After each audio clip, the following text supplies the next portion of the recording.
आवाज आ रही है? एक बार चेक कर लेते हैं।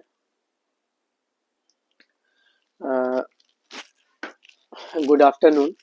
हम लोग एक लंबे वक्त के बाद जो है मिल रहे हैं, और इसकी वजह ये है कि असल में कुछ घर में ऐसे मामलात हो गए थे जिसकी वजह से मैं क्लासेस जो है वो अपलोड नहीं कर रहा था, कुछ हेल्थ इश्यूज की वजह से। लेकिन ये है कि वो अब रिजॉल्व हो चुके हैं, तो हम लोग जो है एक न्यू स्टार्ट लेंगे। मैंने इससे पहले आप लोगों से एक बात कही थी कि मैंने ये महसूस किया है कि अगर हम मान लीजिए कोई भी जो एस्पिरेंट है ना, वो अगर नीट की तैयारी करना चाह रहा है, ठीक है, और बहुत सीरियस कैंडिडेट है, तो उसको ये चाहिए कि जो नीट का जो फाउंडेशन है ना हमारा, वो फाउंडेशन बहुत क्लियर होना चाहिए। मैं एग्जाम्पल से अपने इस आर्गुमेंट को साबित करता हूँ। देखिए, बहुत सारी ऐसी चीजें हैं जो आप जब क्लास 11th में जाते हैं, क्लास 11th में जब जाते हैं, तो हमारी जो प्रिस्क्राइब बुक है सिलेबस की, एनसीईआरटी, ठीक है, उसमें कुछ कुछ कुछ चीजें ऐसी आपको मिलेंगी जो नाइन्थ में बहुत डिटेल्ड है। नाइन्थ में यानी वो डिस्कस किया हुआ है, ठीक है। अब होता क्या है कि हमारा जो क्लासेस या स्कूल में जो जब हम पढ़ रहे होते हैं, तो ऐसा अक्सर देखा गया है कि हम लोग जो है ना, वो थोड़ा सा सीरियस कम होते हैं, ठीक है। तो सीरियसनेस का तो एक इशू होता है, जिसकी वजह से क्या होता है कि बेसिक जो हमारी किताबें हैं ना, बेसिक्स बुक्स जिसको हम एनसीईआरटी कहते हैं, वो अच्छे से कवर नहीं हो पाता है, ठीक है। मतलब एग्जाम हम पास कर लेते हैं, वो कवर नहीं हो पाता है। अब वो प्रॉब्लम ये होता है कि नीट की जब हम तैयारी कर रहे हैं, तो हमारा एक फाउंडेशन क्लियर नहीं होता है। तो मैंने ये सोचा है, मतलब बहुत मैं साइंटिफिकली इसको सोचने के बाद इस नतीजे पे पहुंचा हूं कि अगर हम क्लास नाइन्थ को अगर हम बहुत अच्छे से कवर कर लेते हैं, और मैं चूंकि सिर्फ बायो पढ़ा रहा हूँ तो बायोलॉजी की बात कर रहा हूँ, क्लास नाइन्थ और टेंथ को, ठीक है, अगर ये विद इन 2 मंथ्स में हो जाता है हमारा, ठीक है, 2 मंथ्स में अगर ये कवर हो जाता है, एक तो लॉन्ग वीडियो के जरिए और फिर इसके यानी शॉर्ट वीडियो के जरिए भी, अगर ये 2 महीने में हमारा कवर हो जाता है, तो फिर हम लोग जो है ना जून के अराउंड जून में जो है 11th क्लास बहुत सीरियसली शुरू करेंगे, ठीक है। 11th एनसीईआरटी, ठीक है। और मीनवाइल फिर उसी तरीके से 12th हो जाएगा। मतलब मैं आप लोगों से ये भी कह रहा हूँ कि आप दुआ कीजिए कि तबीयत ठीक रहे और फिर क्लासेस अपडेट होते रहे। जो भी बच्चे क्लास नाइन्थ के, उसके लिए एक बहुत अच्छी अपॉर्चुनिटी ये है कि आप जो है पूरे लेक्चर्स को देखिए, ठीक है। नोट्स की फिक्र मत कीजिए, बुक को पढ़िए, और उसके बाद आप देखेंगे कि एक अच्छा कंसेप्ट हमारा बिल्ड हो चुका है, ठीक है। तो अब हम ये करते हैं कि हम आज का लेक्चर शुरू करते हैं, ठीक है। तो आपको पता है क्लास नाइन्थ में सिलेबस जो है हमारा वो क्या है? एक तो है फंडामेंटल यूनिट ऑफ लाइफ।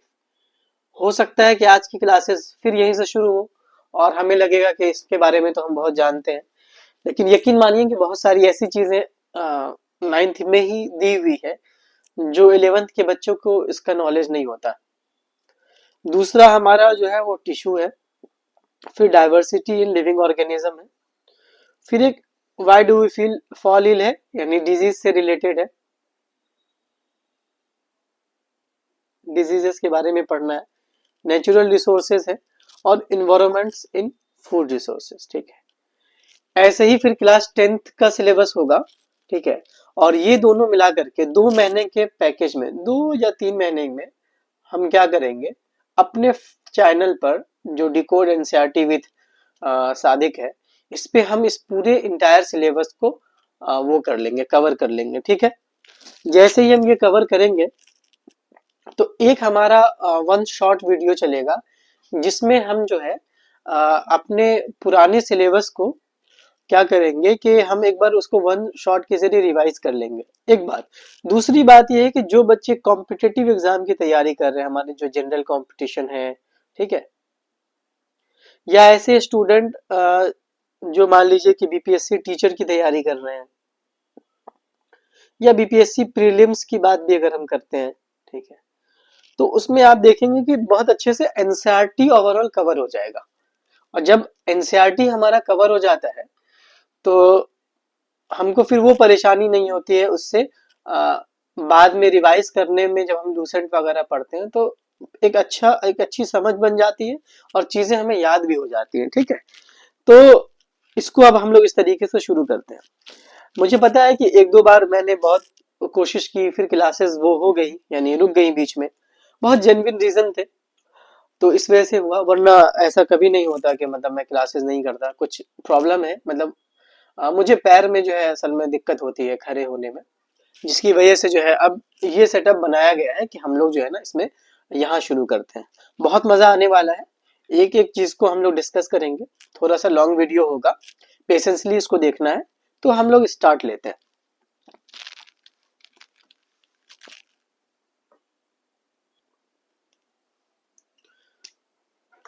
हाँ, हम शुरू करते हैं। आज जो है हम लोग अपना पहला यूनिट शुरू करेंगे। इसका नाम है, अगर हम एनसीईआरटी की बात करें तो ये चैप्टर हमारा 5 है, ठीक है। चैप्टर क्या है एनसीईआरटी में, ये चैप्टर 5 है। लेकिन अगर हम बायोलॉजी की बात करें तो ये फर्स्ट चैप्टर है। बायो का क्या है, ये फर्स्ट चैप्टर है।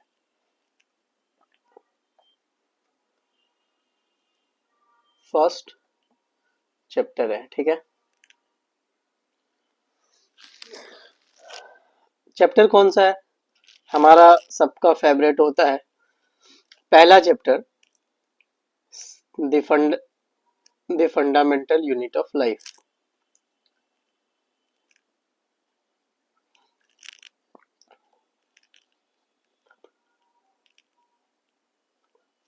यूनिट ऑफ लाइफ,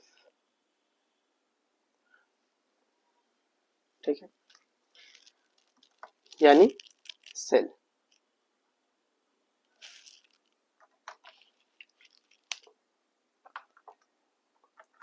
देखिए कहानी यूं है कि दुनिया में जितनी भी चीजें हैं ना, मिसाल के तौर पर एग्जांपल, ये बोर्ड है, ठीक है। तो ये बोर्ड जो है ये किसी चीज से मिलके बना होगा। तो ये बोर्ड जो है हमारा, ये अगर हम देखते हैं तो ये फाइबर का है, इसमें सरमाइका है। लेकिन अगर हम इसको माइक्रोस्कोपिक लेवल पर देखेंगे तो ये एटम से बना है, ठीक है, ठीक। अच्छा, अब मान लेते हैं हम थोड़ी देर के लिए, अगर हम मान लेते हैं इस रूम का एग्जांपल लेते हैं, ठीक है। तो अब देखिए कि रूम में बहुत सारी चीजें हैं, इसमें हमारा डोर है। अब ये डोर जो है वो किससे बना है, डोर बना हुआ है वुड से, ठीक। अब इसमें क्या क्या लगता है, सीमेंट, हमारा रॉड लगेगा। लेकिन अगर हम इसके इस शेप में, जो इस रूम को शेप मिला है, अगर हम उसका एनालिसिस करते हैं तो हमको पता चलता है कि ये जो इसका स्ट्रक्चर है ना, ये कभी भी पॉसिबल नहीं हो पाता अगर इसमें हम ब्रिक्स नहीं लगाते, यानी ईंट नहीं लगाते, ब्रिक्स, ठीक है। अगर ब्रिक्स नहीं होता तो इसका स्ट्रक्चर पॉसिबल नहीं है, ठीक है। तो इस पूरे स्ट्रक्चर का, इस पूरे रूम का जो सबसे फंडामेंटल चीज है, जिसके बिना हम इस रूम का इमेजिनेशन नहीं कर सकते, सॉरी माफ कीजिएगा, फंडामेंटल चीज जिसके बिना ये हम इस स्ट्रक्चर को इमेजिन भी नहीं कर सकते, वो क्या है, हमारा ब्रिक्स है यानी ईंट है, ठीक है।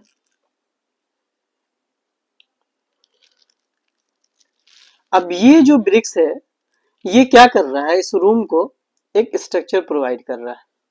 क्या कर रहा है, स्ट्रक्चर प्रोवाइड कर रहा है। लेकिन इस रूम का सिर्फ स्ट्रक्चर नहीं है, स्ट्रक्चर के साथ साथ इसके कुछ फंक्शंस भी होते हैं,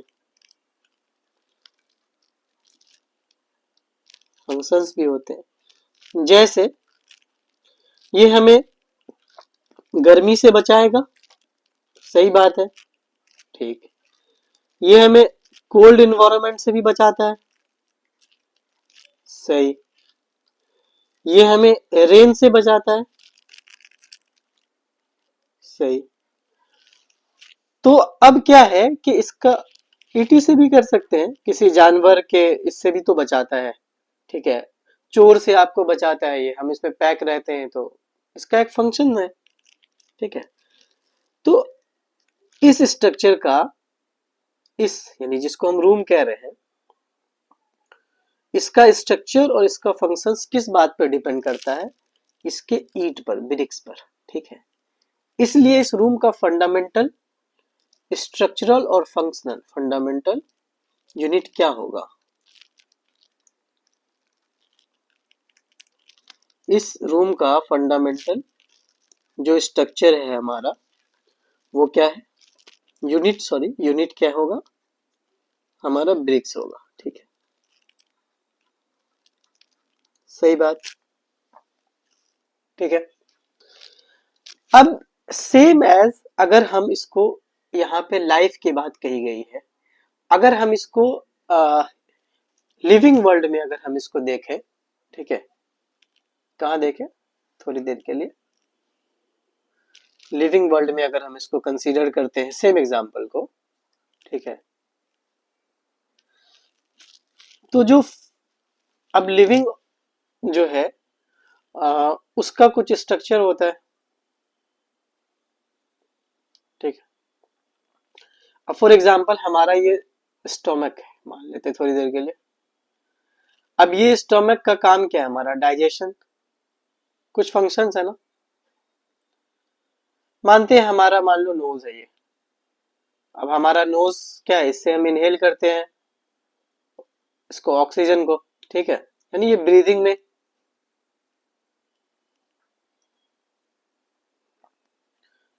में काम आता है। तो ये जो अब ये जो बहुत माइक्रोस्कोपिक लेवल पर जो फंक्शन हो रहा है वो क्यों पॉसिबल है, क्योंकि ये इसका जो फंडामेंटल यूनिट है वो क्या है, सेल है। जब तक सेल की डिस्कवरी नहीं हुई थी तब तक ये समझा जा रहा था कि living things as a whole function करता है, एज अ होल। लेकिन सेल की डिस्कवरी के बाद क्या हुआ, पहली बार ये पता चला कि, मतलब पहली बार ये पता चला कि जो है ना सेपरेट यूनिट भी पाया जाता है, सेपरेट यूनिट भी पाया जाता है, ठीक है। अब हमारा कोई भी आप ऑर्गन उठा ले, मिसाल के तौर पर अगर हम मान लेते हैं लार्ज इंटेस्टाइन है,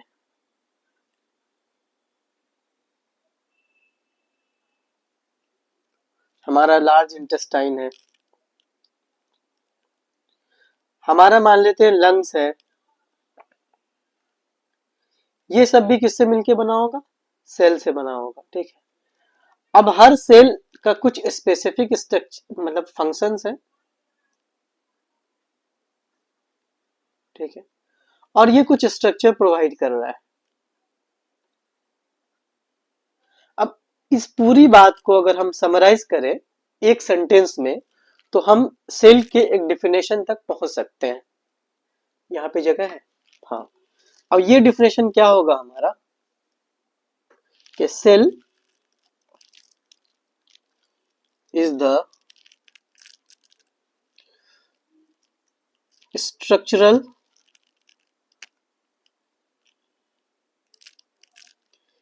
एंड फंक्शनल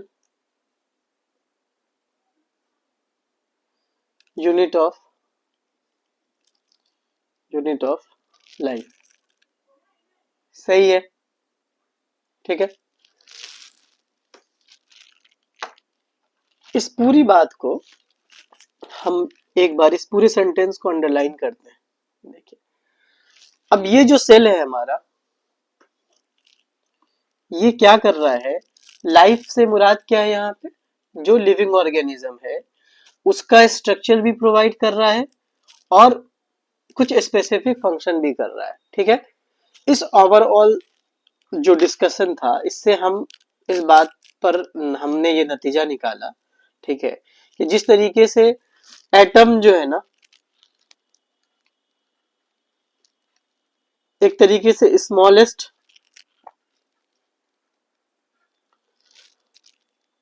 यूनिट भी कह लीजिए, यूनिट है फिजिकल वर्ल्ड में। किसमें? फिजिकल वर्ल्ड में।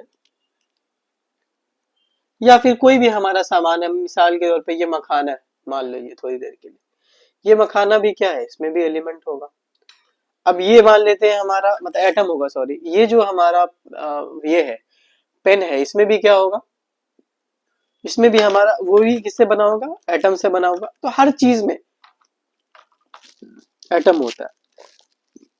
इसी बात को कंसिडर करते हुए अगर हम सेल के को थोड़ी देर के लिए हम कंसीडर करें तो ये क्या है? फंडामेंटल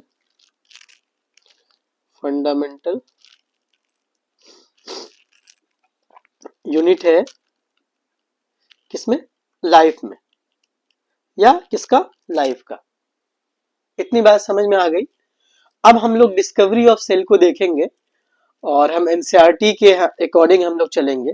एनसीईआरटी जैसे जैसे हमें बताएगा उसके अकॉर्डिंग हम चलेंगे कि एनसीईआरटी क्या कह रही है, ठीक है। समझने की कोशिश करते हैं। बहुत अच्छे तरीके से अगर आप बेसिक लेके चलेंगे तो सारी चीजें जो है आपको समझ में आ जाएंगी, ठीक है।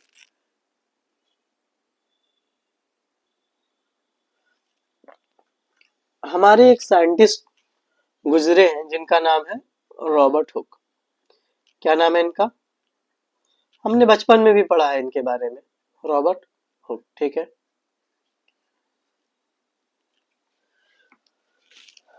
रॉबर्ट हुक ने एक एक्सपेरिमेंट किया। क्या किया? एक एक्सपेरिमेंट किया। किसके साथ? तो रॉबर्ट हुक ने क्या किया? एक कॉर्क जो होता है इसका एक थीन स्लाइस लिया, थीन स्लाइस लिया, ठीक है। क्या लिया? थीन स्लाइस, यानी बहुत छोटा, बहुत बारीक उसका टुकड़ा, ठीक है। और इस थीन स्लाइस को उन्होंने जो अपना माइक्रोस्कोपिक उन्होंने बनाया था, अपना माइक्रोस्कोप बनाया था, यानी सेल्फ डिजाइन था उनका माइक्रोस्कोप। कैसा था? सेल्फ डिजाइन था, ठीक है। सॉरी, डिजाइन का स्पेलिंग मैंने गलत लिख दिया, DESI होगा, ठीक है। सेल्फ डिजाइन माइक्रोस्कोप से उन्होंने कॉर्क को देखने की कोशिश की। कॉर्क को मतलब कॉर्क के थीन स्लाइस को, ठीक है। अब ये किस ईयर में कर रहे थे वो? तो ये कर रहे थे 1665 में, 1665 में, ठीक है। तो जब वो इसको इसको देख रहे थे कॉर्क को, तो उनको जो है ना क्या लगा कि ये जो कॉर्क है ना, ये हमारा दिखता है किसकी तरह? हनी कॉम्ब की तरह। हनी कॉम्ब। आप सबने मधुमक्खी का छत्ता देखा है, तो वो जो मधुमक्खी का छत्ता है उसी की तरह जो है हमारा क्या दिखता है? दिख रहा था रॉबर्ट हुक को।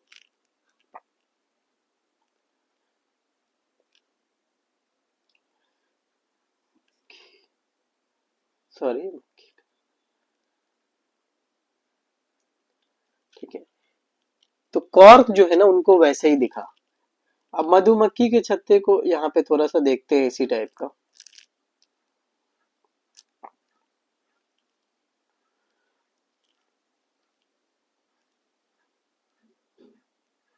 ठीक है, कमोबेश ऐसे ही दिख रहा था उनको। ठीक है, कि तो जब उन्होंने उसको अपने सेल्फ डिजाइन माइक्रोस्कोप से जब उन्होंने देखा तो वो कॉर्क जो है किसकी तरह दिख रहा था, हनी कॉम्ब की तरह दिख रहा था। ठीक है, अच्छा, अब इसमें कॉर्क में क्या था, बहुत सारे लिटिल कंपार्टमेंट से, मतलब मैनी, ये उन्होंने ऑब्जर्व किया रॉबर्ट हुक में। रॉबर्ट हुक ने क्या कि मैनी लिटिल लिटिल रूम कह लीजिए। ठीक है, ठीक है, अब इस रूम को या इस कंपार्टमेंट को भी, इसको कंपार्टमेंट भी कह लेते हैं हम थोड़ी देर के लिए, क्या कंपार्टमेंट्स। ठीक है, इस कंपार्टमेंट्स को रॉबर्ट हुक ने एक नाम दिया, जिसको क्या कहा गया, सेल कहा गया। ठीक है, ठीक है, अब ये जो हमारा जो सेल है ना, सेल, ये लेटिन वर्ड से डिराइव हुआ है। किससे हुआ डिराइव, लेटिन लैंग्वेज से।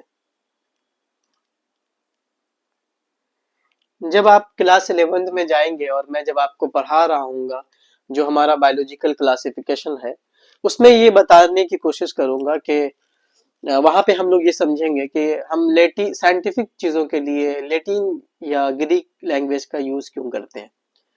तो अभी चूंकि वो हमारे इसमें सिलेबस के अकॉर्डिंग नहीं है, तो वो यहाँ पे डिस्कस कर सकते हैं, उसके अपने अपने फायदे हैं। खैर, अब ये जो लेटिन वर्ड है सेल, इसका मतलब होता है a little room, a little room. ठीक है, ठीक, रॉबर्ट हुक ने कॉर्क स्लाइस के, मतलब कॉर्क के थिन स्लाइस किया कॉर्क का, और अपना जो उन्होंने माइक्रोस्कोप बनाया था 1665 में, उसके जरिए इन्होंने देखने की कोशिश की। तो उनको कैसा दिखा वो, ही ऑब्जर्व, कैसा दिख रहा था, उनको दिख रहा था हनी कॉम्ब के जैसा। ठीक है, अब ये हनी कॉम्ब के जैसा दिख रहा था, उसमें बहुत सारे क्या थे, छोटे छोटे कंपार्टमेंट्स थे या रूम थे, जिसको रॉबर्ट हुक ने क्या नाम दिया, सेल। अब ये जो सेल है ये लैटिन लैंग्वेज से डिराइव हुआ है, जिसका मतलब होता है लिटिल रूम। ठीक है, इतनी बात समझ में आ गई, इतनी बात समझ में आ गई, तो हम आगे देखते हैं। क्या देखते हैं कि रॉबर्ट हुक ने एक किताब माइक्रोग्राफिया, ठीक है, उस किताब का नाम था माइक्रोग्राफिया। ठीक है, एक बुक थी। इस माइक्रोग्राफिया में रॉबर्ट हुक ने क्या किया, अपने काम को पब्लिश किया। ठीक है, पब्लिश्ड हिज वर्क। ये पूरा जो उनका डिस्कवरी था, तो उसको जो है ना उन्होंने कहाँ पे पब्लिश किया, माइक्रोग्राफिया बुक में। अब ये उन्होंने खुद लिखा था, रिसर्च पेपर जिस तरीके से होता है उसी तरीके से। कब किया था, इन 1665 में।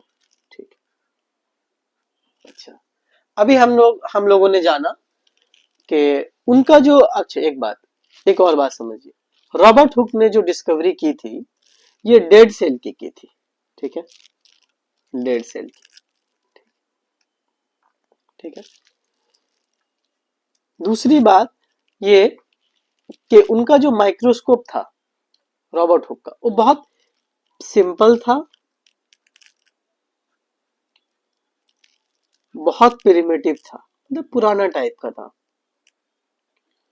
प्रिमिटिव मतलब पुराना ही होता है, कोई कोई इसको फॉल्स भी बोलते हैं, लिख लेते हैं। ठीक है, समझने के लिए।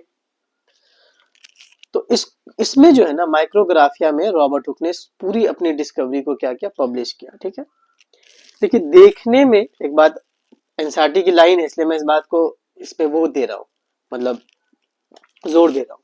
ठीक है,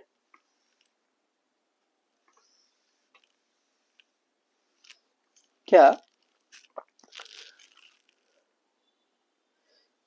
देखिए ये जो डिस्कवरी हुई ना, ठीक है, अगर अभी हम लोग सोचे तो कितनी बड़ी डिस्कवरी, बहुत छोटी सी है। एक भाई एक कॉर्क सेल लिया और उसके थिन स्लाइस को काटा और उसको देखा कि अच्छा इसमें बहुत छोटा छोटा कमरा है, उसको उनको लैटिन लैंग्वेज में उसने क्या कहा, सेल कहा, और अपनी जो बुक थी या रिसर्च पेपर था जिसको हम लोग माइक्रोग्राफिया के नाम से जानते हैं, 1665 में वो ये कर दिया, पब्लिश कर दिया। ये देखने में तो बहुत simple, very simple, very small कह लीजिए, स्मॉल और इनसिग्निफिकेंट था डिस्कवरी इन,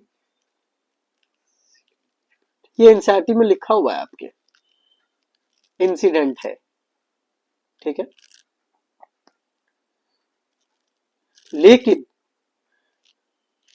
ओवरऑल की बात नहीं कर रहे, लेकिन ये साइंस में, यानी अगर बायोलॉजिकल साइंस की बात की जाए, बायोलॉजिकल साइंस में,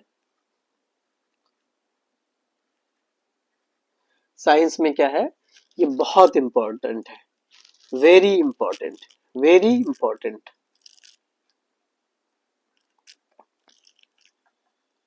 या ये कह लिए कि ये हिस्टोरिकल ब्रेक थ्रू है, यानी इंसान को शायद पहली बार, फर्स्ट टाइम क्या रियलाइज हुआ, फर्स्ट टाइम ऑब्जर्व किया गया क्या, कि लिविंग थिंग्स जो है उसका सेपरेट यूनिट होता है, क्या, यानी लिविंग थिंग्स ऑल्सो हैव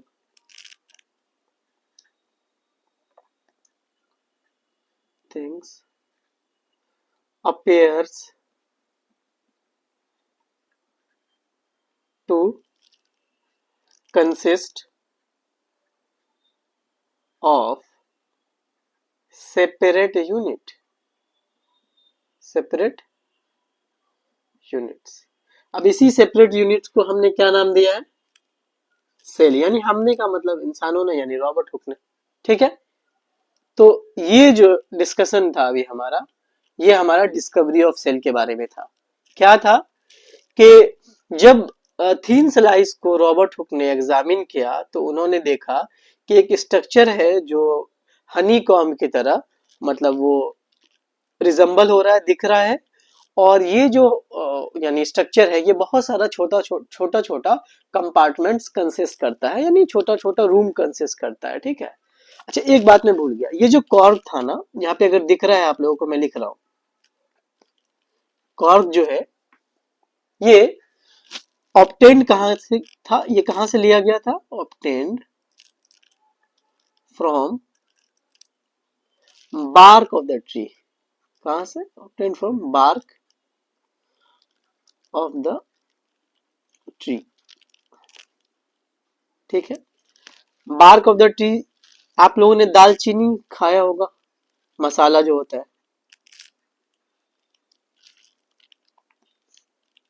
अब ये कहाँ से होता है, ये भी बार्क ऑफ द ट्री उससे हम लोग ऑब्टेन करते हैं।